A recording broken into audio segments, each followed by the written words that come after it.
Minister, very good morning minister. Morning Arun. സന്തോഷം. പ്രത്യേകിച്ച് നമ്മുടെ നാട് വികസനത്തിൻ്റെ ഒരു നിർണായകമായ മൈൽ സ്റ്റോൺ താണ്ടുന്ന ദിവസമാണ്. അപ്പോൾ ആദ്യമേ തന്നെ ഈ തുറമുഖ പദ്ധതി യാഥാർത്ഥ്യമാക്കിയ ഈ മന്ത്രിസഭയിലെ എല്ലാ മന്ത്രിമാർക്കും നമ്മൾ അഭിനന്ദനം നേരുന്നു. ഒപ്പം ഇതിനു മുൻപ് ഇതിനു വേണ്ടി ശ്രമിച്ച തറക്കല്ലിട്ട മന്ത്രിമാരടക്കം എല്ലാ രാഷ്ട്രീയ നേതൃത്വത്തിൻ്റെയും ഒരു ഇച്ഛാശക്തിയാണ് പ്രകടമാകുന്നത്. എല്ലാവർക്കും അഭിനന്ദനങ്ങൾ മിനിസ്റ്റർ. Thank you minister. ഇതിപ്പോൾ എല്ലാ ക്രമീകരണങ്ങളും പൂർത്തിയായോ? ഒരുക്കങ്ങളൊക്കെ പൂർത്തിയായി? അവസാനവട്ട ക്രമീകരണങ്ങളൊക്കെ വിലയിരുത്തി കഴിഞ്ഞോ?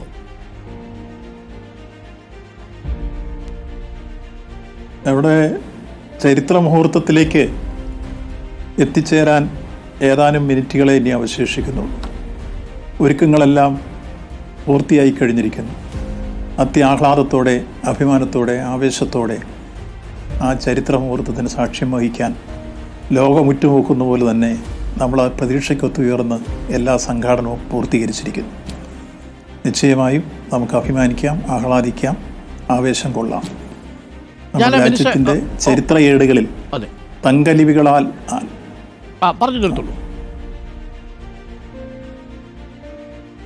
നമ്മുടെ നാടിൻ്റെ ചരിത്ര ഏടുകളിൽ സ്വർണ്ണലിപികളാൽ ആലേഖനം ചെയ്യപ്പെടുന്ന മുഹൂർത്തത്തിനാണ് ഇന്ന് 11 മണിക്ക് നാം സാക്ഷ്യം വഹിക്കാൻ പോകുന്നു.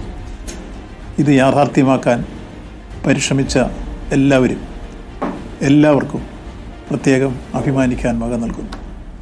അതിൻ്റെ ഏറ്റവും നല്ല മുഹൂർത്തം സമ്മാനിക്കുന്ന തരത്തിലേക്ക് എത്തിക്കാൻ 1ഉം 2ഉം പിണറായി സർക്കാർ നിർവഹിച്ച ദൗത്യം നമുക്ക് ഒരിക്കലും വിസ്മരിക്കാനാവാത്തതാണ്. ഇതിൻ്റെ നാൾവഴികൾ എടുത്ത് പരിശോധിക്കുമ്പോൾ ഒരുപക്ഷെ മുമ്പ് തറക്കല്ലിട്ടവരും മുമ്പ് കമ്പനി ഉദ്ഘാടനം ചെയ്തവരും എല്ലാമുണ്ട്. പക്ഷേ അത് പ്രാവർത്തികമാക്കുന്ന രൂപത്തിലേക്ക് തുടക്കം കുറിച്ചത് 2016 ഇടതുപക്ഷ ജനാധിപത്യമുണ്ട് ഗവൺമെൻറ്, അതുപോലെ 2021 ഇടതുപക്ഷ ജനാധിപത്യമുണ്ട് ഗവൺമെൻറ്. ഈ 2 ഗവൺമെൻറ്റുകൾ അതിൻ്റെ ഇച്ഛാശക്തിയോടുകൂടി നടത്തിയ അശ്രാന്ത പരിശ്രമത്തിൻ്റെ ഭാഗമാണ് 1ാം ഭാഗം ഇപ്പോൾ കമ്മീഷൻ ചെയ്യാൻ കഴിഞ്ഞത്. കാരണം ഇത് തുടക്കം കുറിച്ച് കഴിഞ്ഞപ്പോൾ വന്ന പ്രതിബന്ധങ്ങളുണ്ട്. 1 റോ മെറ്റീരിയലിൻ്റെ അഭാവം, 2 പ്രകൃതി ദുരന്തം, 3 ഓഖി ദുരന്തം, 4 കോവിഡ് എന്ന മഹാമാരി, 5 പ്രക്ഷോഭ സമരങ്ങൾ. ഇതെല്ലാം വന്നതിന് ഏറെ സഹിഷ്ണുതയോടെ, സമയത്തിലൂടെ, സംയമനത്തോടെ കൈകാര്യം ചെയ്തതിൻ്റെ ഭാഗമാണ് നമുക്ക് ഈ തരത്തിൽ ഏറെ അഭിമാനകരമായൊരു മുഹൂർത്തം സമ്മാനിക്കാൻ കഴിയുന്ന സാഹചര്യം സംജാതമായത് എന്നെടുത്ത് സൂചിപ്പിക്കുകയാണ്. പ്രതിപക്ഷം ഉയർത്തുന്ന ഒരു ആരോപണമാണ്. ഇതിൽ തീർച്ചയായിട്ടും 1ഉം 2ഉം പിണറായി സർക്കാരിൻ്റെ ഇച്ഛാശക്തി അതിൽ പ്രകടമാണ്. പാറയില്ലെന്ന് പറഞ്ഞപ്പോൾ പാറയുള്ള സ്ഥലത്തുനിന്ന് പാറ കൊണ്ടുവരാൻ ശ്രമിക്കുന്നു. കോവിഡ്, ഓഖി, പ്രളയം, താങ്കൾ പറഞ്ഞ പോലെ ഒരുപാട് പ്രതിസന്ധികളുണ്ട്. അതിനെയൊക്കെ നമ്മൾ മല്ലിട്ടാണ് ഇവിടെ എത്തിയിരിക്കുന്നത്. പക്ഷെ അതേസമയം ഈ കരാർ ഒപ്പിട്ടെങ്കിലേ കല്ലിടാൻ പറ്റൂ, കല്ലിട്ടെങ്കിൽ മാത്രമേ ഈ കപ്പൽ ഓടിക്കാൻ പറ്റൂ എന്നാണ് ഇന്ന് പ്രതിപക്ഷത്തു നിന്നുള്ള MLA ശ്രീ വിൻസെൻ്റ് പറഞ്ഞത്. അപ്പോൾ നമ്മൾ ഉമ്മൻചാണ്ടിയുടെ പേര് മനഃപൂർവ്വം മറക്കാൻ ശ്രമിക്കുന്നുണ്ടോ എന്നൊരു ചോദ്യം അത് പ്രതിപക്ഷം ചോദിക്കുന്നുണ്ട് മിനിസ്റ്റർ. ഇല്ല, ഒരിക്കലും നമ്മൾ മറന്നിട്ടില്ല. ഞാനതിൻ്റെ ചരിത്ര വഴികൾ കഴിഞ്ഞ ട്രയൽ റണ്ണിൻ്റെ പീരീഡിൽ വിശദീകരിച്ചപ്പോൾ ആദ്യം ഈ കമ്പനി ഉദ്ഘാടനം ചെയ്ത് 2010 ഓഗസ്റ്റ് 11 ബഹുമാനപ്പെട്ട VS അച്യുതാനന്ദൻ മുഖ്യമന്ത്രിയാണ്. അന്ന് 2 കരാർ വന്നിരുന്നു കൂട്ടരിൽ. 1 ആന്ധ്രക്കാർ, മറ്റൊന്ന് ചൈനീസ് കമ്പനി. അത് കോടതിയിൽ കേസ് വന്നതിനെ തുടർന്നാണ് ആ ടെൻഡർ നിരാകരിക്കപ്പെട്ടത്. അതിനുശേഷം 2015 ഉമ്മൻചാണ്ടി ഗവൺമെൻറ് അദാനിയുമായി കരാറുണ്ടാക്കുന്നത്. ആ കരാറ് നമുക്ക് വലിയ രൂപത്തിലുള്ള ക്ഷീണം സംഭവിക്കുന്ന രൂപത്തിലായിരുന്ന കരാറിൻ്റെ ഉള്ളടക്കം. എന്നാൽ കരാറിൻ്റെ പൊതുതത്വത്തോട് നമ്മൾ യോജിച്ചു, അതേസമയത്ത് ഉള്ളടക്കത്തോട് നമ്മൾ വിയോജിച്ചു. ആ വിയോജിപ്പാണ് ഇപ്പോൾ നമ്മൾ പുതുക്കിയ കൺസെഷനുമായിട്ടുള്ള സപ്ലിമെൻ്ററി കരാറിൽ നമുക്ക് നേട്ടമുണ്ടാക്കുന്ന തരത്തിലേക്ക് മാറ്റിയത്. മുമ്പുണ്ടാക്കിയ കരാറനുസരിച്ചാണെങ്കിൽ 2040 ഇത് പൂർത്തീകരിക്കുമായിരുന്നു. ഇപ്പോൾ ഉണ്ടാക്കിയ പുതിയ കരാറനുസരിച്ചാണ് 2028 പൂർത്തീകരിക്കും. 2ഉം 3ഉം 4ഉം ഘട്ടങ്ങൾ എന്ന് മാത്രമല്ല, നമുക്ക് 2034 നമുക്ക് തിരിച്ച് റിട്ടേൺ കിട്ടിക്കൊണ്ടിരിക്കുന്നു. വരുമാനം കിട്ടുന്ന രൂപത്തിലേക്ക് പുതിയ കരാർ വന്നിരിക്കുന്നു. മുമ്പ് അങ്ങനെ ആയിരുന്നില്ല. അപ്പോൾ ഈ കാര്യത്തിൽ പുതിയ കരാർ ഉണ്ടാക്കിക്കൊണ്ടാണ് യഥാർത്ഥത്തിൽ ഇതിൻ്റെ പൂർണ്ണതയിലേക്ക് ഇപ്പോൾ എത്താൻ പോകുന്നത്. 2ഉം 3ഉം 4ഉം ഘട്ടം കൂടി പൂർത്തീകരിക്കുമ്പോഴേ യഥാർത്ഥത്തിൽ വിഴിഞ്ഞം അന്താരാഷ്ട്ര തുറമുഖം അതിൻ്റെ പൂർണ്ണാർത്ഥത്തിലും ലക്ഷ്യത്തിലും വ്യാപ്തിയിലും എത്തിച്ചേരും. അപ്പോൾ പ്രതിപക്ഷം 30 ലക്ഷം കണ്ടെയ്നർ കൈകാര്യം ചെയ്യാൻ കഴിയുന്ന ലോകത്തെ ഏറ്റവും പ്രാധാന്യമർഹിക്കുന്ന തുറമുഖങ്ങളിലൊന്നായി നമ്മുടെ വിഴിഞ്ഞം മാറുന്നു. ഇപ്പോൾ ഇന്ത്യയിലെ നമ്പർ 1 ആയി കഴിഞ്ഞിരിക്കുന്നു. ഇതുവരെ ഏതാണ്ട് 285 ഷിപ്പുകൾ 5,93,000 കണ്ടെയ്നർ കൈകാര്യം ചെയ്ത് കഴിഞ്ഞിരിക്കുന്നു കമ്മീഷൻ ചെയ്ത് മുംബൈയിൽ തന്നെ. അത് അഭിമാനകരമാണ്, ആഹ്ലാദകരമാണ്. ഇന്ന് ആ വേദിയിൽ പ്രതിപക്ഷ നേതാവ് കൂടി ഉണ്ടായിരുന്നെങ്കിൽ കുറച്ചുകൂടി ഒരു തിളക്കമുണ്ടാകുമായിരുന്നില്ലേ മിനിസ്റ്റർ? സംശയമൊന്നുമില്ല. ഞാനതിന് അദ്ദേഹത്തോട് എല്ലാ അർത്ഥത്തിലും അദ്ദേഹം വിവേകപൂർണ്ണമായി ഇനിയും പെരുമാറുമെന്നാണ് എൻ്റെ പ്രതീക്ഷ. കാരണം പ്രധാനമന്ത്രിയുടെ ഓഫീസിലേക്ക് അദ്ദേഹത്തിൻ്റെ പേരുൾപ്പെടെ ഞങ്ങൾ കൊടുത്തു. അദ്ദേഹത്തെ ഞാൻ നേരിട്ട് കത്ത് കൊടുത്തു. അതോടൊപ്പം തന്നെ ക്ഷണിക്കുകയും ചെയ്തു. പ്രധാനമന്ത്രിയുടെ ഓഫീസിൽ നിന്നാണ് തീരുമാനിക്കുന്നത് ആരൊക്കെ പ്രസംഗിക്കണം, എങ്ങനെയൊക്കെ ഇരിക്കണം. തിരിച്ച് പ്രധാനമന്ത്രിയുടെ ഓഫീസിൽ നിന്ന് ലിസ്റ്റ് തരുമ്പോൾ വേദിയിലിരിക്കുന്ന പട്ടികയിൽ ഉൾപ്പെടുത്തി അദ്ദേഹത്തിൻ്റെ പേര് 9ാമതായി സ്ഥിരീകരിച്ചു തന്നിട്ടുണ്ട്. 3 പേർക്ക് മാത്രമാണ് സംസാരിക്കാൻ അവസരം തന്നിരിക്കുന്നത്. 1 പ്രധാനമന്ത്രി, 2 മുഖ്യമന്ത്രി, 3 പോർട്ട് മന്ത്രി. ഗവർണർക്ക് പോലും പ്രസംഗിക്കാൻ അവിടുന്ന് തിരിച്ചു വരുമ്പോൾ അനുവാദം തന്നിട്ടില്ല. അതേസമയത്ത് ഇവരെല്ലാം വേദിയിലിരുത്തി എല്ലാ അർത്ഥത്തിലും ആദരിക്കാനും ബഹുമാനിക്കാനും. ക്ലാരിറ്റി ഇപ്പോൾ വരുത്തുകയാണ് മിനിസ്റ്റർ. അതായത് പ്രതിപക്ഷ നേതാവിന് വേദിയിൽ ഇരിപ്പിടമുണ്ട്, പ്രതിപക്ഷ നേതാവിന് ഔദ്യോഗികമായി ക്ഷണമുണ്ട്, പ്രധാനമന്ത്രി തന്ന പട്ടികയിലും പ്രതിപക്ഷ നേതാവിന് വേദിയിൽ ക്ഷണമുണ്ട്.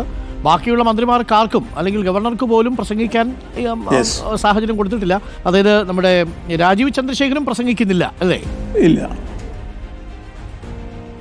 ഇല്ല ഇല്ല ഇല്ല ഇപ്പോൾ വേദിയിലിരിക്കാൻ തന്ന പട്ടികയിലെ 9ാമത്തെ പേര് ബഹുമാനപ്പെട്ട പ്രതിപക്ഷ നേതാവിൻ്റെതാണ്. എന്നുവെച്ചാൽ പ്രധാനമന്ത്രി, മുഖ്യമന്ത്രി, അതുപോലെ കേന്ദ്രമന്ത്രിമാർ, ഗവർണർ, ഇത് കഴിഞ്ഞാൽ പിന്നെ ഉൾപ്പെടുത്തിയിരിക്കുന്ന പേര് ബഹുമാനപ്പെട്ട പ്രതിപക്ഷ നേതാവിൻ്റെതാണ്.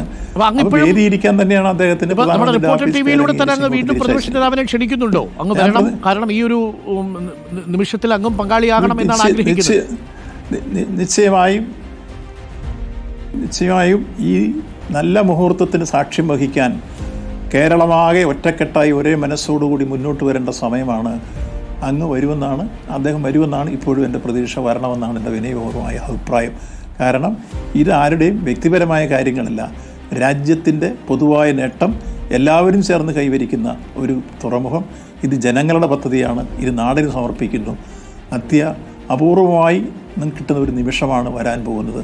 ആ ചരിത്ര നിമിഷത്തിലേക്ക് എത്തിച്ചേർന്നില്ലെങ്കിൽ രാജ്യത്തിലെ ജനങ്ങളത് തിരിച്ചറിയും എന്ന വിവേകം അദ്ദേഹത്തിന് ഉണ്ടാകുമെന്നാണ് ഞാൻ പ്രതീക്ഷിക്കുന്നത്. ഓക്കെ, ഒറ്റ കാര്യം കൂടി ചോദിച്ചാൽ അങ്ങനെ സ്വന്തമാക്കാം, തിരക്കുണ്ടെന്നറിയാം.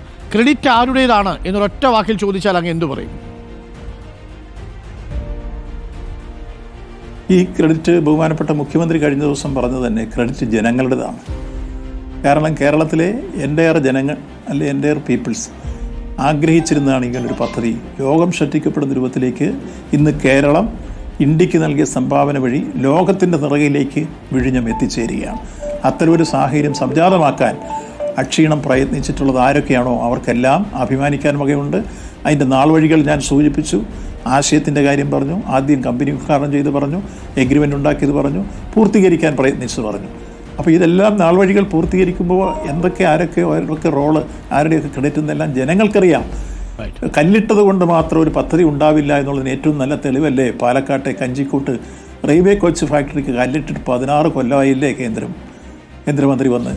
അപ്പോഴും കാക്ക തൂർന്നൊരവസ്ഥയിലേക്ക് നിൽക്കുന്നതല്ലാതെ ആ കല്ലിന് എന്തെങ്കിലും ഒരു വ്യത്യാസം അവിടെ ഉണ്ടായിട്ടുണ്ടോ?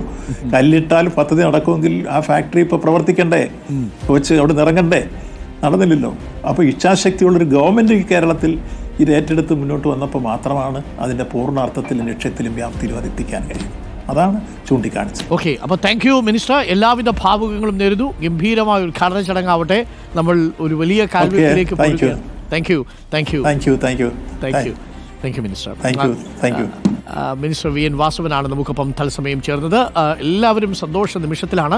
പ്രതിപക്ഷ നേതാവിന് വേദിയിൽ ഇരിപ്പിടമുണ്ട്. ആരാ പറഞ്ഞ വേദിയിൽ ഇരിപ്പിടമില്ലെന്ന്? ആരാ പറഞ്ഞ ക്ഷണിച്ചിട്ടില്ല? അതാ ഇപ്പോൾ പറയുന്നുണ്ട് മിനിസ്റ്റർ ക്ഷണിച്ചിട്ടുണ്ട്. വേദിയിൽ 9ാമത്തെ പേരുകാരനായി പ്രതിപക്ഷ നേതാവിൻ്റെ പേര്. അതാണ് പ്രോട്ടോക്കോളിൽ, അങ്ങനെയാണ് വരിക. ഗവർണർ കഴിഞ്ഞിട്ടാണ് പിന്നീട് മിനിസ്റ്ററുടെ പേര് വരിക. ഗവർണറും സംസാരിക്കുന്നില്ല, പ്രതിപക്ഷ നേതാവിനും സംസാരിക്കാൻ അവസരം പ്രധാനമന്ത്രിയുടെ ഓഫീസിൽ നിന്നില്ല. 3 പേർക്ക് മാത്രമാണ്, പ്രധാനമന്ത്രി, മുഖ്യമന്ത്രി, പോർട്ട് മിനിസ്റ്റർ. ഇത്രയും പേരെ അവിടെ സംസാരിക്കുന്നുള്ളൂ. അത്രയും പരിപാടി അവിടെ ഉള്ളൂ എന്നുള്ളതാണ് നമ്മൾ മനസ്സിലാക്കുന്നത്. അപ്പോൾ അതുകൊണ്ട് പ്രതിപക്ഷ നേതാവ് ആ പരിപാടിയിൽ പങ്കെടുക്കണം എന്നാണ് ഇപ്പോൾ തുറമുഖ വകുപ്പ് മന്ത്രി ആവശ്യപ്പെടുന്നത്. ഇത് കേരളത്തിൻ്റെ ഒരുമിച്ചിട്ടുള്ള ഉമ്മൻചാണ്ടി സർക്കാർ മുമ്പ് കെ കരുണാകരൻ മിനിസ്ട്രി മുതൽ എ കെ ആന്റണി സർക്കാരിൻ്റെ കാലത്ത് തുടങ്ങി ഇങ്ങോട്ട് ഇ കെ നയനാർ മന്ത്രിസഭയിൽ വി എസ് അച്യുതാനന്ദൻ മന്ത്രിസഭ ആദ്യത്തെ ഈ സ്ഥലം ഏറ്റെടുക്കുന്നതടക്കമുള്ള കരാറുകളിൽ ഒപ്പിടുന്നതുകൂടി തുടങ്ങിയ വലിയ പദ്ധതിയാണ്. അതാണ് ഉമ്മൻചാണ്ടി സർക്കാരിൻ്റെ കാലത്ത് 2015 ഡിസംബർ മാസത്തിൽ തറക്കല്ലിട്ട് തുടങ്ങിയ വലിയ പ്രോജക്റ്റ് ഇപ്പോൾ ഇതാ പിണറായി സർക്കാരിൻ്റെ കാലത്ത് പൂർത്തീകരിക്കുകയും കമ്മീഷൻ ചെയ്യപ്പെടുവാൻ പോവുകയും ചെയ്യുകയാണ്. അപ്പോൾ വളരെ സുന്ദരമായൊരു നിമിഷത്തിലാണ് നമ്മൾ നിൽക്കുന്നത്. മിനിസ്റ്റർ പറഞ്ഞതുപോലെ